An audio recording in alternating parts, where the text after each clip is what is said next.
नमस्कार दोस्तों, मेरे YouTube चैनल में आपका स्वागत है। दोस्तों, आज के इस वीडियो में अपन डिस्कस करने वाले हैं एक इनफॉर्मल लेटर का फिक्स फॉर्मेट क्या होता है, जिसकी हेल्प से आप किसी भी एक इनफॉर्मल लेटर को आंसर कर सकते हैं।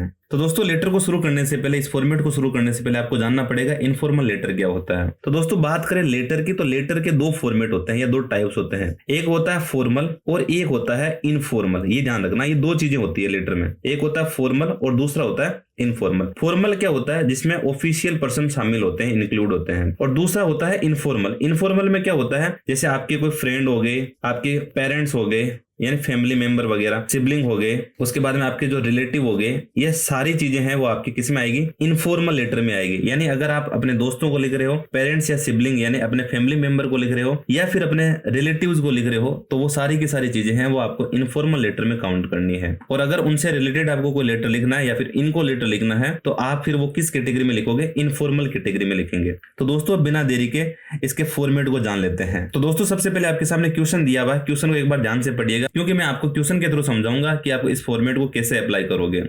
तो सबसे पहले आपके सामने क्वेश्चन लिखा गया है, write a letter to your grandma thanking her for the birthday gift. यानी आपको अपनी दादी माँ को एक लेटर लिखना, उसको थैंक यू बोलने के लिए जो उसने बर्थडे गिफ्ट भेजा। शुरू करते हैं आंसर को। तो दोस्तों, जब भी आप आंसर लिखोगे तो आप सबसे पहले क्या करोगे? आप सबसे पहले सेंडर एड्रेस को लिखोगे। दोस्तों, जब भी आप सेंडर एड्रेस लिखते हो तो उसको आप 3 लाइन में कवर करोगे। सबसे पहले आपने यहाँ पे हाउस नंबर लिख दिया, उसके बाद में आपने हाउस का नाम लिख दिया, और फिर आप कौन सी रोड पे रहते हो वो आपने मेंशन कर दिया, और उसके बाद में अपना सिटी नेम और पिन कोड यहाँ पे ऐड कर दिया। दोस्तों, जब भी आप लिखो, एक चीज माइंड में रखना, आप 3 लाइन में इसको कवर करोगे। जैसे ही आप ये सेंडर एड्रेस कवर कर देते हो, तो आप क्या करोगे? यहाँ पे 1 लाइन का स्पेस छोड़ोगे, और फिर यहाँ पे आप मेंशन करोगे डेट को।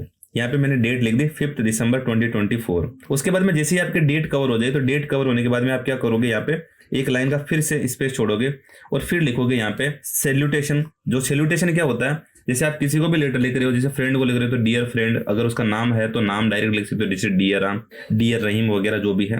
अब उसके बाद में क्या करोगे आप? जैसे ही आपका सैल्यूटेशन एंड हो जाए, तो उसके बाद में आप क्या करोगे? ये टेब का स्पेस छोड़ोगे, यानी थोड़ा सा स्पेस छोड़ोगे अगली लाइन में, और फिर यहाँ पे शुरू करोगे आप अपना जो बॉडी है उसको। अब बॉडी में सबसे पहले क्या लिखोगे आप? बॉडी में आप लिखोगे I hope you are doing well. मैं उम्मीद करता हूं कि आप अच्छे होंगे। I am writing to thank you for the wonderful book set you sent me for my birthday. मैं आपको ये जो लेटर है वो किस लिए लिख रहा हूँ? आपको थैंक यू बोलने के लिए लिख रहा हूँ। किसके लिए थैंक यू बोल रहा है? जो वंडरफुल बुक सेट था, जो आपने मेरे बर्थडे पे भेजा था। यानी मैं आपको ये लेटर थैंक यू बोलने के लिए लिख रहा हूँ, जो बुक आपने या जो बुक सेट आपने मुझे बर्थडे पे भेजा था उसके लिए। I was so excited to सी।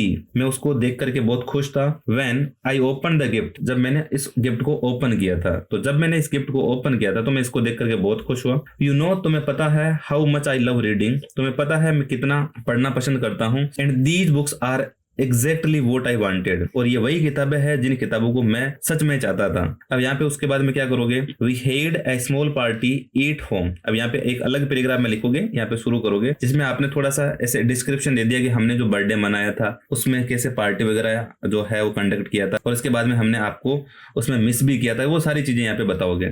तो we had a small party at home and I missed you a lot. तो हमारे घर में एक छोटी सी पार्टी थी और मैंने उसमें आपको बहुत ज्यादा मिस किया। I wish you could have been here to celebrate with us. I wish का मतलब काश, you could have been here to celebrate with us, यानी काश आप भी यहाँ पे होते हमारे साथ में सेलिब्रेट करने के लिए। Please do visit us soon. कृपया हमारे पास में जल्दी से आइए।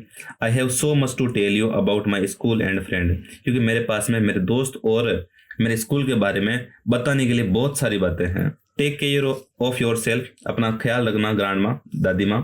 आई am eagerly waiting to see you. Eagerly का मतलब होता है उत्सुक। तो मैं आपसे मिलने के लिए बहुत ही ज्यादा ईगरली वेटिंग कर रहा हूँ। अब उसके बाद में क्या करोगे आप? यहाँ पे जो क्लोजिंग लाइन है उसमें लिखोगे विथ लोड्स ऑफ लव, और उसके बाद में आप लिख दोगे योर लविंगली। अब यहाँ पे है, इसको बोलते हैं सब्सक्रिप्शन। अब सब्सक्रिप्शन में क्या लिखोगे आप? Yours lovingly. अब ध्यान रखना, जब भी आप ये लिखते हो तो उसमें योर्स लिखोगे, यानी इसमें एस लगाना मत बोलना। क्यों? क्योंकि आप योर लिखते हो, योर लिखने में आपको एक दिक्कत होती है। क्या दिक्कत होती है? इसके बाद में आपको चाहिए नाउन, और यहाँ पे आपको पता है ये नाउन नहीं लिखा हुआ है, तो फिर आपको यहाँ पे योर्स लिखना पड़ेगा, ठीक है। और उसके बाद में अपना नाम यहाँ पे मेंशन कर दोगे। तो दोस्तों, उम्मीद करता हूँ आपको वीडियो पसंद आया होगा।